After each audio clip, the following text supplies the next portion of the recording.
tudo bem? Meu nome é Mônica e no vídeo de hoje a gente conversa sobre Anna Karenina, de Tolstói. Como eu tô feliz de poder conversar com vocês sobre esse livro que se tornou um dos favoritos da vida para mim. Esse livro é maravilhoso porque além de ser um retrato da época, né, da Rússia do século XIX, ainda czarista, ele vai abordar temas universais. Então ele vai falar da condição humana, de religião, de cultura, política, e ele vai discutir tudo isso sob ângulos diferentes. Tolstói criou personagens tão complexos que eles parecem reais, sabe? Eles são cheios de defeitos, qualidades, nada aqui é preto e branco, é tudo cheio de tons de cinza. Como eu disse aqui, Tolstói vai abordar várias questões e temas que aconteciam na época. Por exemplo, a guerra entre os sérvios e montenegrinos contra os turcos. Ele tinha sua posição na época, era até controversa porque ele era contrário da participação dos russos nessa guerra. Ele faz críticas aqui usando a fala de alguns personagens. Aliás, a gente vai ver aqui que alguns personagens são baseados realmente em pessoas, no próprio Tolstói, na sua esposa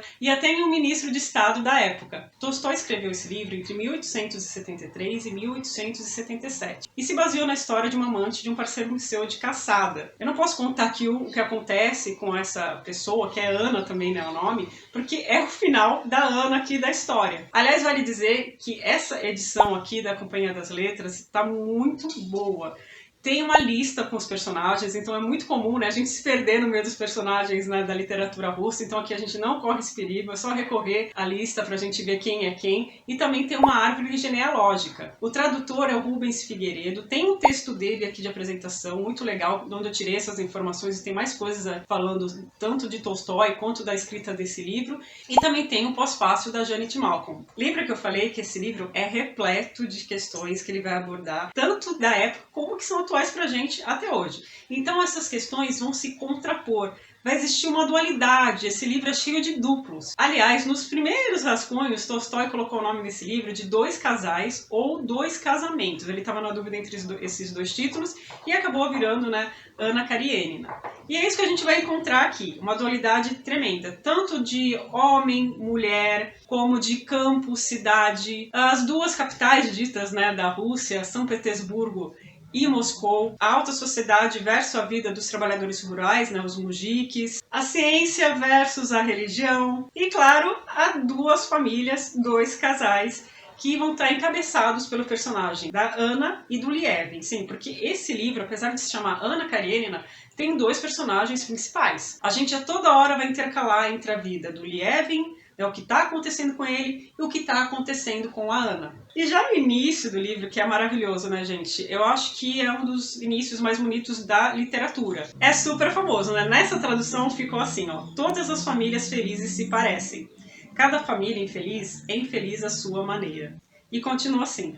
Tudo era confusão na casa dos Oblonsky. Então vamos lá, vamos começar a falar dessa história. Quem é Oblonsky? Oblonsky é o irmão da Anna e ele é um personagem chave nessa história aqui porque ele vai passear por todos esses ambientes. Ele vai aparecer tanto no núcleo do Lievin como no núcleo da Anna. E vai passear pelo campo, pela cidade. Ele é muito importante aqui na trama. E é ele que diz, aliás, aquela célebre frase que está até na contracapa do livro. Toda a diversidade, todo o encanto, toda a beleza da vida é feita de sombra e luz. É até estranho eu falar isso, né, que foi o Oblonsky que disse, mas sim, essa frase maravilhosa tá numa fala dele. E por que eu digo isso? Porque o Oblonsky é aquele personagem bem controverso, sabe?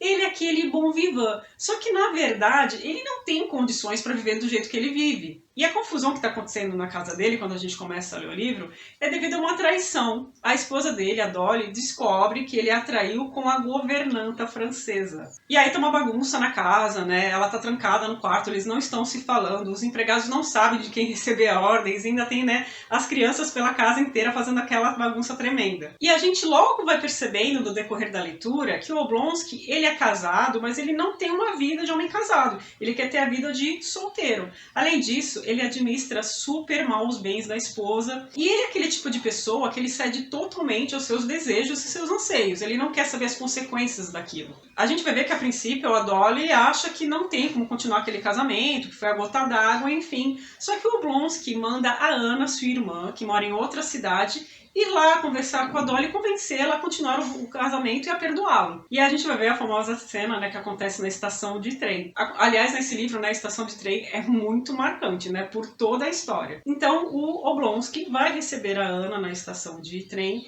e lá ele encontra também o Vronsky, que vai receber a sua mãe. O Vronsky é um oficial militar, ele é um homem rico, ele é conde também, conde Vronsky. Ele encontra a Anna, então, na estação de trem e logo ela chama a atenção dele. Como a Anna, durante a viagem, ela veio conversando com a mãe do Vronsky, eles logo se conhecem e trocam algumas palavras. Nesse meio tempo, a gente também é apresentado ao Lieven, que é outro personagem super importante na história, que é um homem que vive no campo. Ele fez faculdade, estudou, morou já na cidade grande, teve lá seus momentos de farra, de aproveitar a vida, e agora ele está sereno, querendo cuidar da sua propriedade rural e casar. E ele já tem até a sua escolhida, a Kitty. Ele vai à cidade para pedi-la em casamento. A Kitty é cunhada do Oblonsky, ela é irmã, né, da sua esposa, da Dolly. Então ela também está no meio dessa trama e acontece um baile onde a Kitty estará e o Vronsky também. E aí que a gente vai ficar sabendo, e o Lieven também, que a Kitty vai se casar com o Vronsky. Tá, sabe, naquela conversa toda, naquela aproximação. Então haverá um baile. O Vronsky estará, a Kitty e o Lieven também. E quem também vai estar lá? A Anna. A Anna, chegando de viagem, ela conversa com a Dolly, consegue acertar as coisas com ela, explicar toda a situação, ter uma empatia por ela, e a Dolly acaba aceitando continuar casada com o irmão, né, da Anna, com o Oblonsky. E ela aproveita então a sua estadia na cidade para ir nesse baile. E aí, gente, ela vai roubar a cena. Apesar de estar vestida de uma forma simples, com vestido preto, ela chama muita atenção. E o Vronsky fica mais ainda encantado por ela. Então, em vez dele dançar com a Kitty, ele dança com a Anna e chama a atenção de todos ali presentes. Kitty fica desolada com aquela situação. Para piorar, ela já havia conversado com o Lieven e já havia negado seu pedido de casamento. Então ela fica super triste, fica mal, porque ela tinha duas opções ali e ela foi na errada. A Kitty, ela gosta do Lieven, ela somente preferiu o Vronsky.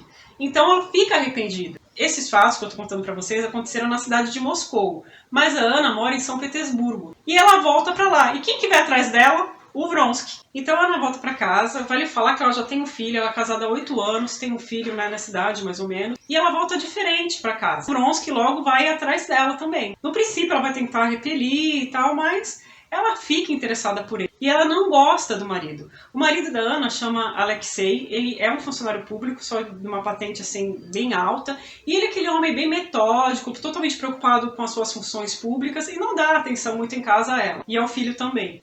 Então vocês perceberam que a situação lá que aconteceu em Moscou no baile deixaram duas pessoas com o coração partido. A Kitty, que achou que ia casar com o Vronsky e se viu rejeitada, e o Lieven, que queria casar com a Kitty. Então fica aquela situação, né, gente? O Lieven queria a Kitty, que queria o Vronsky, que queria a Anna. E nessa ciranda toda, o Lieven volta pro campo, né, triste, e pensando que a vida dele vai ser assim mesmo, né, continuar a vida sem se casar. E a Kitty fica doente, chama um médico, tudo mais. O médico acaba recomendando que eles viajem para o exterior. E é isso que eles fazem. Então ela vai com a sua família para outro país. E lá ela acaba se recuperando e depois de um tempo retorna à Rússia. Enquanto isso, o Vronsky continua assediando a Anna lá em São Petersburgo. E isso começa a se tornar visível, as pessoas percebem. E eles fazem parte da alta sociedade, então começa todo aquele murmurinho. Até que o próprio marido da Anna percebe tudo aquilo que está acontecendo e fala com ela. Fala para ela rever as suas maneiras, os seus modos, a forma com que ela conversa com o Vronsky, que as pessoas estavam comentando. Ele, na verdade, não sente ciúme. Ele se sente mais incomodado porque ele quer manter as boas aparências. Bom, mas a traição acaba ocorrendo e a Anna vai engravidar. Ela conta isso ao amante antes dele participar de uma corrida, porque o Vronsky, ele adorava cavalos e participava, né, de corrida com esses animais. E nessa corrida dos militares, né, super importante, a Anna estará presente e o marido dela também. Só que vai acontecer um acidente com o Vronsky. E ela não consegue se conter, ela fica totalmente transtornada, todo mundo percebe, e claro, o marido dela também. Ele chama a atenção dela, eles vão embora juntos, e aí, gente, ela vai contar ao marido que realmente ela tem um caso com o Vronsky. O Alexei, né, o marido da Anna, fica fica em choque a princípio, porque ele vê as suas suspeitas, né, confirmadas, ele fica tentando lidar com aquilo e é muito difícil para ele. Porque o Alexei é uma pessoa totalmente burocrática, sabe?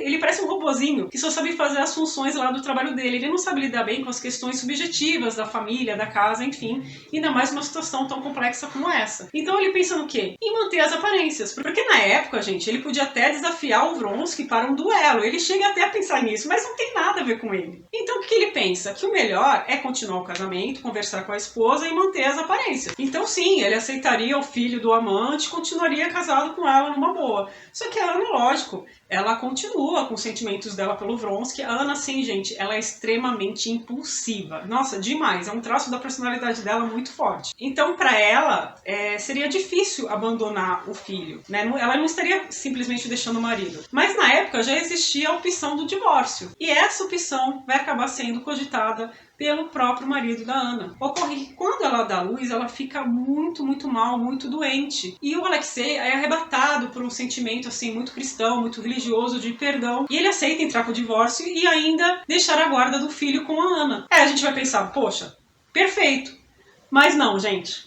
É inacreditável. Ela foge com o Vronsky. Essa parte do livro, assim, eu ficava lendo, eu não acreditava. Ela podia ter se divorciado, ficado com o filho dela, mas não, ela prefere fugir para a Itália com o amante. Bom, eu vou deixar a história da Ana aqui em suspenso para falar do Lievin. O Lievin acaba se reconciliando com a Kitty, eles se encontram, ele gosta muito dela e ela percebe também que gosta dele. E falando um pouquinho do Lievin, o Lievin é meio que o Tolstói, né? O Tolstói se baseou nele próprio para escrever sobre o Lievin e a Kitty é mais ou menos a sua esposa, né? Então o Lievin, ele é uma pessoa assim muito questionadora, sabe? Demais. Ele vive um conflito muito forte com a sua fé, com a religião, ele busca respostas na filosofia, ele lê muito, ele também é muito interessado nas questões da época da agricultura, então ele era um senhor de terras que se preocupava com os trabalhadores, com os mujiques, e ele tentava encontrar soluções para diversos problemas. Então, por todo o livro, o Tolstói vai desenvolver essas reflexões do Lievin, questões, por exemplo, com a família. Ele tinha um irmão que o Tolstói também, né, tinha um irmão que era muito doente, ele cuidou dele já no final da sua vida. A gente vai encontrar isso também aqui no livro, é uma parte assim forte da história. Enfim, é uma abordagem muito rica nesses temas e o personagem do Lievin vai carregar por toda a trama essas questões. Bom, gente, para quem não leu o livro, eu aconselho parar por aqui, porque agora eu quero conversar com quem não se importa de saber o final da trama e para quem também já leu o livro, né, eu quero conversar um pouquinho, porque, ai gente, o final desse livro é demais, né? Então, quando a Ana vive com o Vronsky no exterior, e mesmo depois quando eles voltam para a Rússia, ela percebe que não consegue viver daquela forma, ela não consegue viver isolada no exterior e não consegue viver bem na Rússia, porque ela não consegue mais se inserir na sociedade. Todo mundo comenta a respeito dela, as pessoas não querem estar perto dela, até mesmo pessoas próximas, porque ela não está oficialmente casada com o Vronsky, eles vivem como amantes. E aí aquilo vai corrompendo cada vez mais os pensamentos dela, e ela começa a criar coisas na cabeça, muito ciúme, ela acha que o Vronsky vai trocá-la por outra mulher, vai se interessar por outra mulher, ela até tem uma pessoa específica que ela acha que ele tem um caso, e isso vai aumentando cada vez mais, os pensamentos dela se tornam cada vez mais obsessivos. O Vronsky vai tentar contornar aquilo de alguma forma, mas realmente fica muito difícil lidar com a Ana. E ela começa a agir totalmente por impulso. Como eu disse, ela é uma pessoa assim muito impulsiva, muito dramática, até mimada, ela tem uma personalidade muito difícil e ela acaba agindo de forma impensada. Até então que ela acaba querendo fazer o Vronsky sofrer. Ela vê que não tem sentido a vida dela, ela pensa no suicídio e pensa numa forma também de castigar o Vronsky. E como a gente sabe, né, gente, é isso que acontece. A morte dela na estação de trem, pra mim, foi uma cena assim forte. As frases assim do Tolstói, meu Deus do céu, é uma preciosidade. O fim da Ana é descrito de uma forma assim belíssima, uma cena forte e ao mesmo tempo tem uma beleza assim impressionante. E quanto ao Lievin, né, gente, ele continua com as questões dele. Apesar de estar casado, de ter um filho, ele continua, parece que com um buraco na alma dele, com várias questões que ele não consegue achar resposta. Até que um mujik, né, dentro da sua fé, da sua religião, dá alguma resposta, né, pro Lievin, mas a gente vê que, né, é mais ou menos, ele tenta buscar abrigo naquilo. Então é isso, gente, esse é o apanhado que eu fiz de Ana Karenina. É um livro que, nossa, com certeza, né, eu recomendo muito, muito, muito. Um dos melhores livros que eu já li na minha vida. Eu espero que vocês tenham gostado. Se você gostou, deixa seu like, se inscreve aqui no canal, que toda semana a gente conversa sobre livros por aqui. Eu aguardo vocês no próximo vídeo. Até lá, tchau, tchau!